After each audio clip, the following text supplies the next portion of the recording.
After I was reborn, my cousin snatched the goddess of fortune before I could. My cousin Chloe, a total skeptic, suddenly decided to set up an altar to a goddess of fortune in her home. I knew what that meant. She'd been reborn too. In my last life, I'd stumbled upon that same statue, and my life totally turned around. My struggling online store suddenly exploded with sales, making more in a month than it used to in a year. Even the guy I'd been crushing on for ages asked me out. I was killing it at work and in love. Everyone said I'd hit the jackpot, but only Chloe and I knew it all started the day I brought that statue home. So, on the day my dream guy proposed, Chloe drugged my wine. I remember her watching me collapse, her eyes filled with a venomous hatred. Why do you get the perfect career and the perfect man? All of this should have been mine. When I woke up, I was back on the day Chloe and I went to that little market, the day I first found the statue. Ashley, this goddess of fortune is so beautiful. I love it. Can I have it, please? Chloe begged, pulling on my arm. Before I could even answer, she turned to the vendor selling the figurines. I'll take this one. How much is it? The vendor's eyes flickered toward Chloe before breaking into his signature sales grin. You've got a good eye, young lady. This is the famous goddess of fortune. Bring her home, and she'll bless you with a successful career and a booming love life. But most importantly, she'll make all your wishes come true. Chloe's eyes practically lit up. I just stood there, watching coldly. Last time, those exact words had convinced me to buy it. Back then, Chloe, who didn't believe in any of that supernatural stuff, had scoffed at me for being so naive. But now, she couldn't wait to snatch the red cloth-wrapped statue from the vendor, the excitement practically radiating off her. She must have remembered I was still there, because she turned to me with a smirk. Sorry, Ashley. First come, first served. I already paid, so this goddess of fortune is mine now. I just smiled and raised an eyebrow. If you like it, take it. I don't believe in this stuff anyway. She looked pleased to hear that, but I caught a flash of contempt in her eyes. I knew she was laughing at me on the inside, thinking I had no idea what I was passing up. But she had no idea that bringing that statue home was the biggest regret of my past life. It changed the course of my destiny. The second Chloe got home, she posted a picture of her and the statue on her social media feed. In the photo, she was beaming, her smile bright and triumphant. Behind her, the goddess of fortune looked sinister and eerie in the curling incense smoke. I'd posted the exact same picture in my past life. And that post was the catalyst. My online store sales skyrocketed. I went from a few random orders a day to over 1,000. As the money poured in, my devotion to the goddess grew. Chloe and I were both freelancers. She was a dance instructor, and thanks to that social media post, she got promoted 3 levels up at her studio, going from a simple instructor to the regional manager. The day after her promotion, she showed up at my door with bags of expensive gifts, just to gloat. Ashley, I'm telling you, you should just close that little online shop.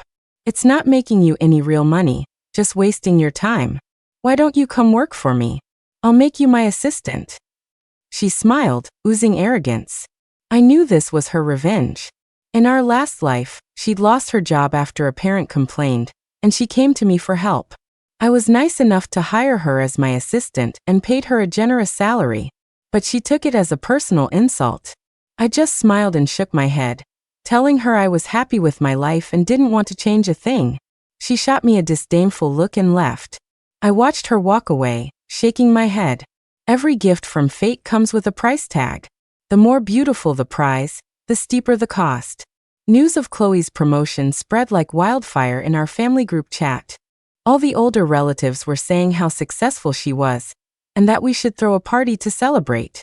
My uncle was bragging nonstop in the chat about how amazing his daughter was. My aunt even took the opportunity to throw some shade at me. Oh, our daughter is just so considerate. Even after making it big, she still looks out for her family. Not like some people who open a little shop and suddenly get a big head, acting like a real CEO. I ignored their gloating and skipped the so-called celebration. I just heard that at the party, Chloe announced she was about to marry into a wealthy family. Looking at the calendar, I gave a cold smile. Right on schedule. If things were following the old timeline, Connor would be asking her out any day now. Connor Evans was a guy I knew from college. I'd had a huge crush on him back then. After graduation, he took over his family's business and became a major e-commerce mogul, while I was just running a tiny online store. The only time we ever crossed paths was at the annual e-commerce conference. Other than that, we had no contact. In my past life, my store had done so well that I was recognized as a top seller at the conference that year. That was when Connor confessed his feelings for me in front of everyone, saying he'd had a crush on me for years. I was so swept up in the moment that I didn't stop to think. I just got lost in his gentle eyes. This time, it was Chloe Miller's turn. She also had a crush on Connor, a fact I only learned right before our engagement in the last life. The e-commerce conference is held every November. Chloe's dance studio was invited to perform, and as the regional manager, she got a chance to get close to Connor. I was lost in the sea of thousands of online sellers in the audience, watching coldly as Chloe, dressed in a sexy evening gown, sat next to Connor, laughing and chatting while occasionally glancing in my direction. Ashley, don't be too sad when Connor asks me out in a bit.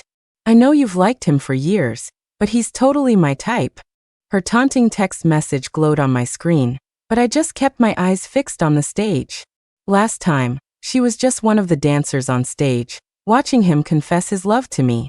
This time, she wanted me to be the spectator, to watch the man I love choose another woman and feel my heart break. Too bad she forgot the most important player in this story wasn't her. It was the goddess of fortune sitting on her altar at home. Mr. Evans, I'm Chloe Miller.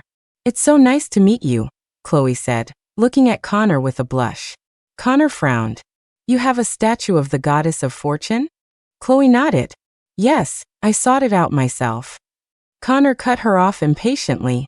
You brought it home, but you don't worship it properly. How is the spirit supposed to be nourished? Chloe's face fell.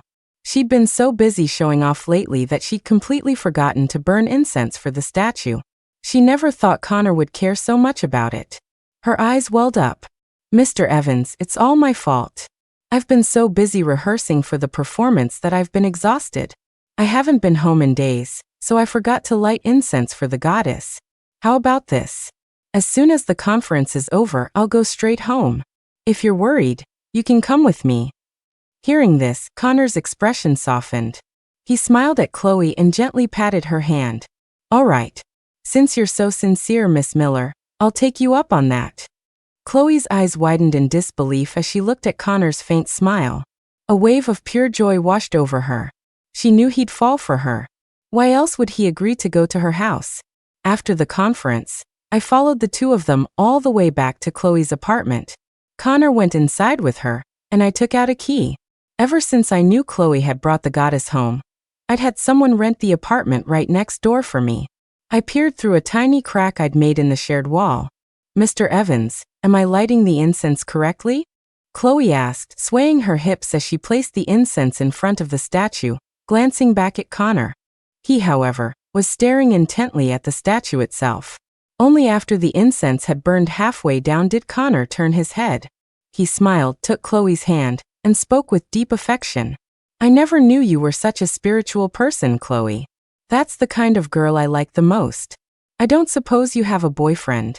Chloe, caught off guard by his directness, immediately feigned shyness. I've never been in a relationship before. Connor pulled her into his arms and whispered, Then how about I become your boyfriend? Tucked away in his embrace, Chloe flashed a triumphant smile. But from an angle she couldn't see, Connor's eyes were still fixed on the statue, filled with a look of longing and obsession. That night, Chloe announced on her social media that she was officially off the market, and her boyfriend was the famous e-commerce king, Connor Evans. The family group chat exploded. Chloe is so capable. Not only is she ambitious, but she has great taste, finding such an amazing boyfriend. My aunt and others showered her with praise, and Chloe basked in the attention. She specifically tagged me in the chat. At Ashley, you have to come to my engagement party next month. Connor told me you two knew each other from college. I simply replied with a cold okay. Chloe must have thought I was heartbroken, but honestly, I couldn't care less who Connor was with. What I cared about was why Connor chose women who worshipped the goddess of fortune. In my last life, I had already sensed something was wrong before Connor proposed. I wondered if Chloe would notice anything strange this time. The next day, I went back to the apartment next door to watch, because there was something I needed to confirm. Sure enough, through the crack, I saw Chloe use a small knife to prick her finger and offer a drop of her blood to the goddess. The moment the blood touched the statue, it was instantly absorbed, and the figurine took on an even more sinister look. After offering her blood, Chloe lit 2 sticks of incense, her eyes gleaming with greed. I knew Connor had put her up to this. In my last life, after Connor's public confession, he had hinted to me that his family also had a goddess of fortune statue. His mother had gotten it when she was young and worshipped it daily with a drop of her own blood. And his parents had a loving marriage that lasted a lifetime. To keep my dream guy, I'd foolishly cut my finger and fed the statue my blood. After that day, I started having strange dreams. There was always a woman in them, shrouded in mist. I could never see her face, but I could feel her getting closer and closer. My health started deteriorating day by day. Connor used it as an excuse to move in with me, supposedly to take care of me, but he spent most of his energy worshipping the statue. When I was at my weakest, I could even hear a woman's voice in the house, being intimate with Connor, but there was never anyone else there. I'm a more reserved person, so in my last life, I didn't show off my relationship with Connor much. Chloe was the complete opposite. A simple date for them was practically a live-streamed event. So it was easy for me to know how far along they were. For example, today, Chloe came over to my place. The excuse was to pick up something she'd left behind, but the real reason was to gloat that she and Connor were moving in together. As she took the item from my hand, she leaned in and whispered triumphantly, "Ashley, I'm about to marry into a rich family. You must be dying of jealousy, aren't you? Don't pretend. I know you hate my guts, but what can you do? This is your fate." I let out a small laugh and looked at the dark circles under her eyes. No amount of foundation could hide that kind of spiritual drain. Not sleeping well lately? What are you dreaming about? Let me guess, is it a woman? Chloe froze. Her triumphant expression wiped clean off her face. What are you talking about? I wasn't surprised by her denial. I just continued. Haven't you ever wondered why a guy like Connor, who could have any woman he wants, would fall for you at first sight? Do you think he loves you? I asked. Or is he after something else? Chloe stared at me, then shoved me away. You're just jealous. Jealous that Connor is about to propose to me. He loves me. He has to love me. Watching her flee in a panic, a flicker of satisfaction crossed my face. In our last life, I treated her like a sister, always looking out for her. But she was willing to kill me just because of jealousy. This time, she couldn't blame me for what was coming. Soon, just like me in the last life, Chloe realized something was wrong. 2 days before the proposal was supposed to happen, she texted me and asked to meet. At the cafe, she was wearing a silk scarf over her face and sunglasses. I pulled out a chair and sat across from her. As soon as I sat down, she blurted out, "You were reborn too, weren't you?" I just took a sip of my coffee, saying nothing. Seeing my silence, she ripped off her sunglasses and scarf. In just half a month, the once vibrant and beautiful Chloe looked like she had aged 10 years. The dark circles under her eyes were impossible to hide, and her face was covered in spots and fine lines. She looked nothing like a woman in her 20s. "Tell me how to get back to how I was before," Chloe begged, pinning all her hopes on me. I just scoffed. "That's the price. Did you think there's such a thing as a free lunch in this world? Chloe, let me give you a piece of advice. Go home, get rid of that statue, and you might still be able to save your own life." When I mentioned getting rid of the goddess, Chloe hesitated. Everything she had now, her career, her dream of marrying into a wealthy family, had come from that statue. If she sent it away, it might all disappear. Seeing her waver, I dropped another bomb. "These past few nights, have you been waking up to the sound of Connor with another woman? Do you think you're hearing things, or is it real?" Chloe's face turned even paler as she remembered the sounds she'd heard at night. She stumbled to her feet and left. I checked the time and snuck back over to her neighbor's apartment. Through the wall, I heard Chloe's hysterical screaming. "Who do you really love, me or this statue? Tell me, Connor." I peeked through the crack. Chloe, her face gaunt and haggard, was staring at Connor. He just looked coldly in the direction of the statue. Furious, Chloe lunged forward, trying to smash the altar. But before she could even touch it, a hand grabbed her shoulder. Connor threw her onto the sofa with a single, forceful shove. He shook out his right hand and spoke with disgust. "Who do you think you are, trying to touch the statue?" Chloe stared at the man before her. A complete stranger now. She was stunned. Covering her face, she asked in disbelief, "Connor, it's me, Chloe. What's wrong with you? Are you possessed? Did this evil thing cast a spell on you? Snap out of it. I'm your girlfriend, Chloe." She was still trying to bring him back to his senses, but then another voice, a woman's voice, echoed through the room, making my hair stand on end. "Hee, Connor, this woman is still dreaming, even at death's door." Chloe looked around frantically, but there was no other woman in the house. The voice seemed to come from nowhere. Trembling, she looked at the statue. The wooden goddess of fortune's features were now moving, animated. Chloe screamed, clutching her head, thinking she was going insane. She was seeing a wooden statue talk. "This isn't real, it can't be." She tried to run for help, but Connor grabbed her and dragged her back. "It's your good fortune that Ava has taken an interest in you. Don't be ungrateful." The man's words sent a shiver down Chloe's spine. What did he mean it was her good fortune? Hiding next door, I felt a chill run through me too. In my last life, I had suspected something was wrong with the statue. I often heard another woman's voice in my house while I slept. I never wanted to believe it, but now I knew for sure. There really was another woman in my home, hiding inside that statue. In my last life, I was always dazed and getting weaker by the day. I started to suspect the statue, but every time, Connor would talk me down with his sweet words. I thought I was just exhausted from running my online store. I never imagined my fatigue was caused by the statue's dark magic. I focused my attention back on the scene next door. Chloe was now tied up. Connor held her right hand and pricked her fingertips with a needle, dripping blood onto the statue. With each drop, the statue's expression became more vivid.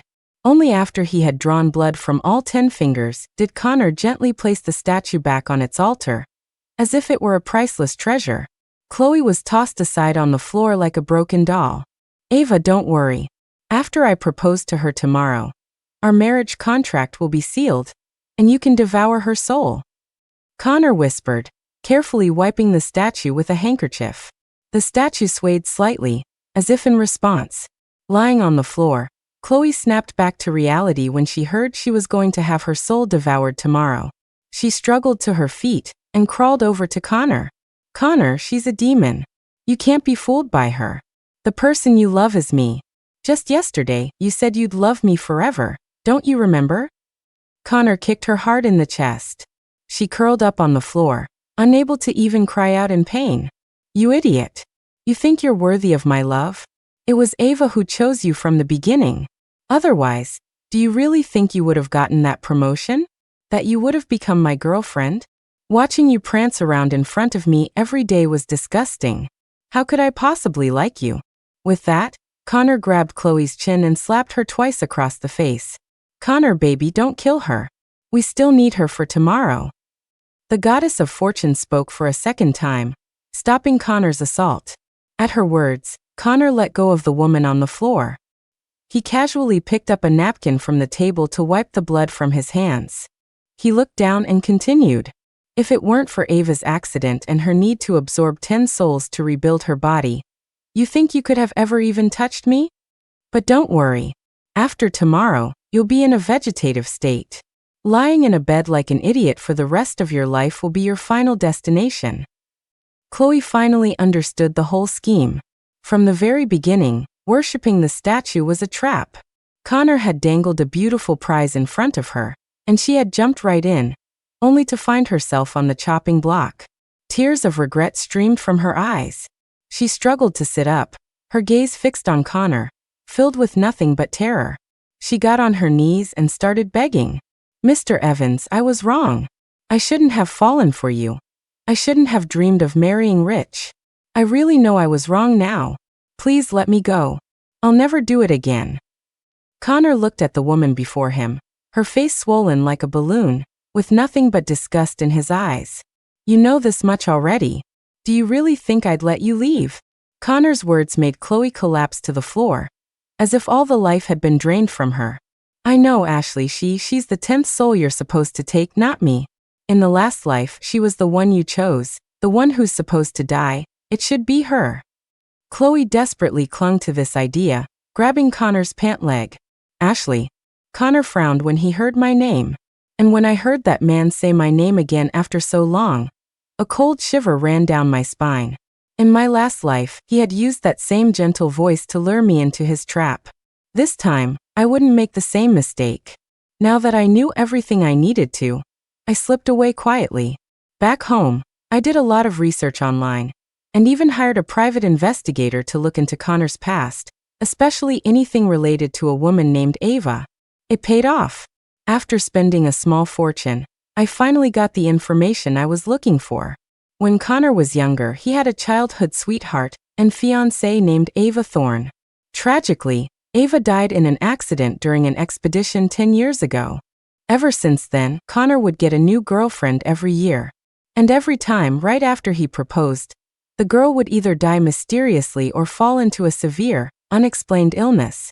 The Evans family believed Connor was cursed and would bring death to any woman he tried to marry, so they kept these incidents under tight wraps. Only their most trusted inner circle knew the truth. As for Ava, I looked into the expedition she was on. She was visiting a remote tribal village to study their belief in something called the matron goddess. According to legend, this goddess could bring the dead back to life. The investigator sent me a photo.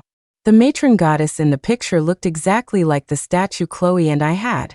The legend said that if a deceased person was favored by the goddess, their soul could inhabit the statue. Then, by consuming the soul of a young woman each year for 10 years, they could choose a new body and be reborn. Reading these supernatural tales and remembering everything I'd seen and heard at Chloe's apartment sent a chill down my spine. Chloe was the last soul Ava needed to consume. Whose body would she choose for her rebirth? My gut told me to get out of town immediately. I started packing. I needed to lie low somewhere else for a while. I grabbed my luggage and headed to the airport. It wasn't until I was sitting in the terminal, ticket in hand, that my heart finally started to settle. But just as my flight was called for boarding, I saw Chloe lunging toward me. Ashley, you're not getting away. Her voice was like a death knell. I shot up and ran for the gate. Unfortunately, I was stopped. Men working for Connor blocked my path. Chloe stared at me, her face twisted with malice as she grabbed my arm. Ashley, my engagement party is tonight. You promised you'd come. Where do you think you're going? I frowned, trying to wrench my arm free. Chloe, given our relationship, I don't think I need to attend your party. I'm going on vacation. Now let go of my hand. Of course, Chloe didn't buy my vacation excuse. Ashley, this is your fate. In the last life, you were the one who was supposed to have her soul eaten. You can't escape it. I'm innocent. I have nothing to do with any of this. I laughed scornfully at her. Did I force you to buy that statue? Did I force you to get close to Connor? You were greedy, and now you're facing the consequences. What does that have to do with me? Her hypocrisy exposed, Chloe's eyes flashed with guilt before anger took over again. You knew this was a trap all along, and you didn't stop me. You just wanted to watch me die. Ashley, since you were so cruel, don't blame me for what happens next. You were the one that evil thing chose in the first place. She raised her hand to strike me. As the scene grew more chaotic and airport staff started to notice, I tried to call for help. But the next moment, I felt a sharp prick in my back, and everything went dark. When I woke up, I was in a large hall. I looked around and recognized it immediately. It was the same place where Connor had proposed to me in my last life. In the center of the hall was a massive altar, and on it sat the goddess of fortune statue. I was tied to a chair. Across from me was Chloe, also bound. The altar was decorated with blood-red rhododendrons, making the whole scene look macabre and surreal. In my last life, I had asked Connor why he had the statue and rhododendrons at our engagement party. He told me the goddess was our matchmaker, and the flowers were a symbol of our love, meant to keep us together forever.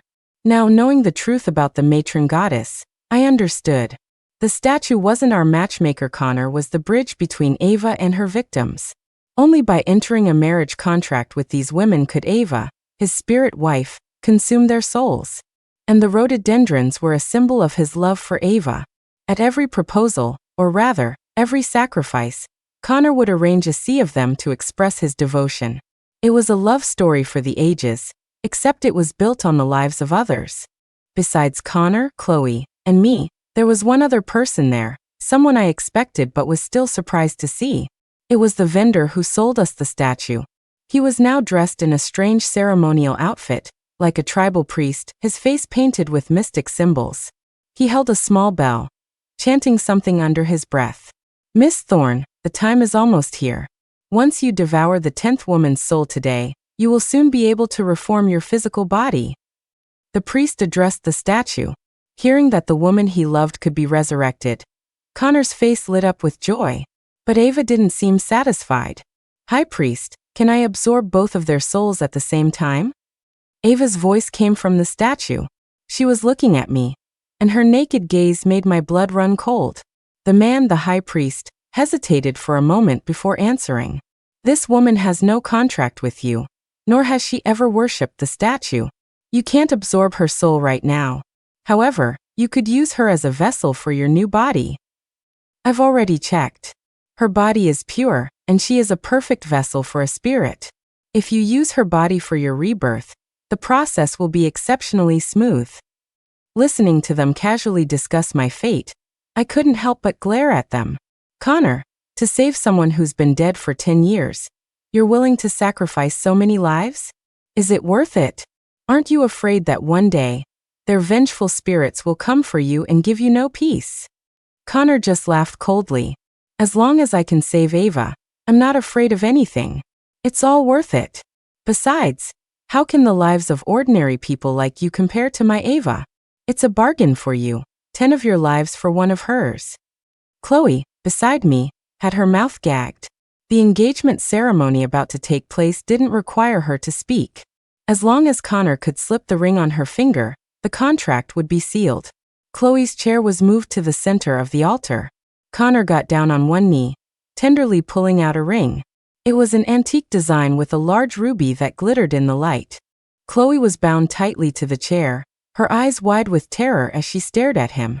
She trembled violently, and when he took her hand to slide the ring onto her middle finger, she struggled with all her might. Tears of pure fear streamed from her eyes. Connor successfully slipped the ring onto Chloe's finger. The sacrificial ritual began. The High Priest danced around Chloe with his bell, performing an ancient rite. Connor watched the statue with eager anticipation.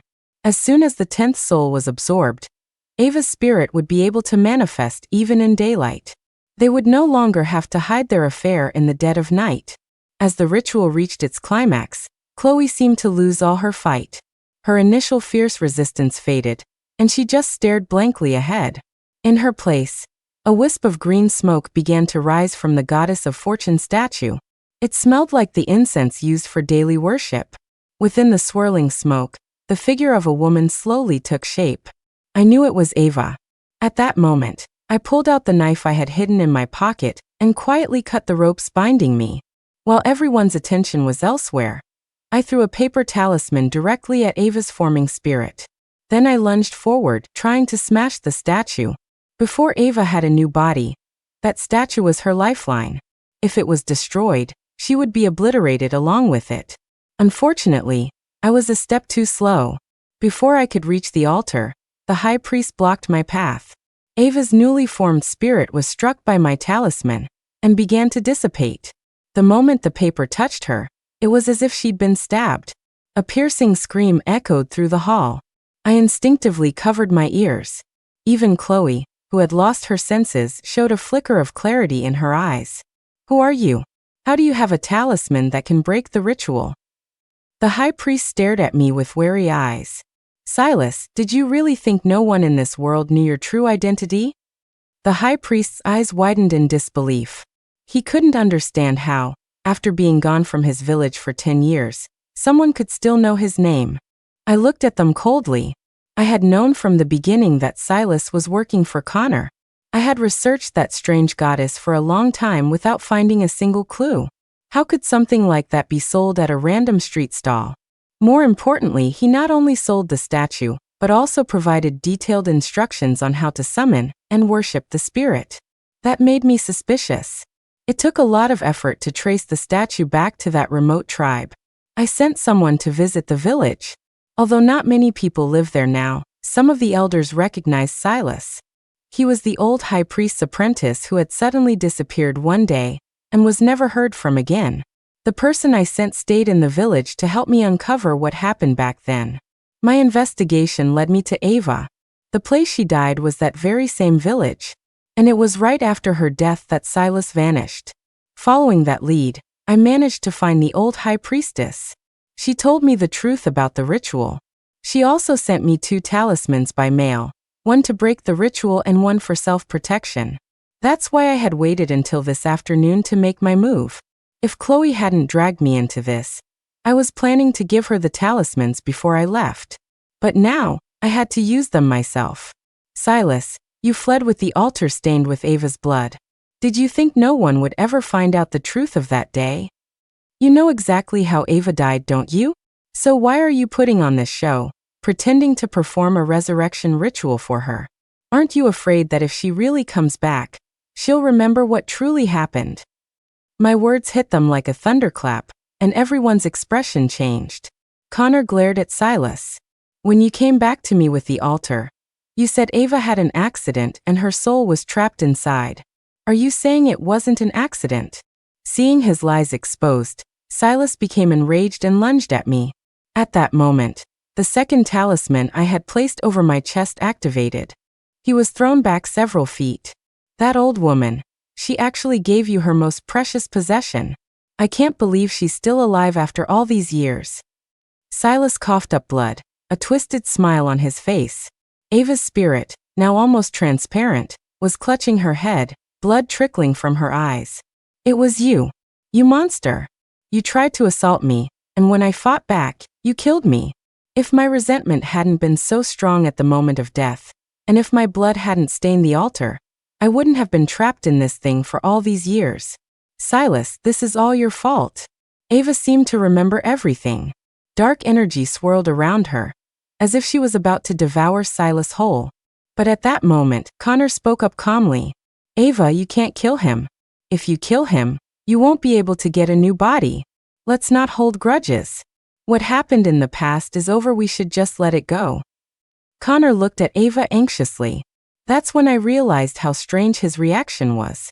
Anyone else who found out the truth about their girlfriend's brutal murder would want to kill the perpetrator, not tell their girlfriend to make peace with him.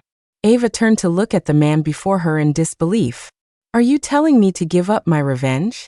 Connor seemed unable to meet her gaze. He just pleaded. Ava, think about our future.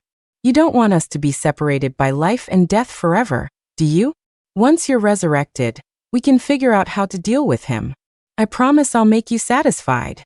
Ava stared blankly at the man she loved. She hesitated.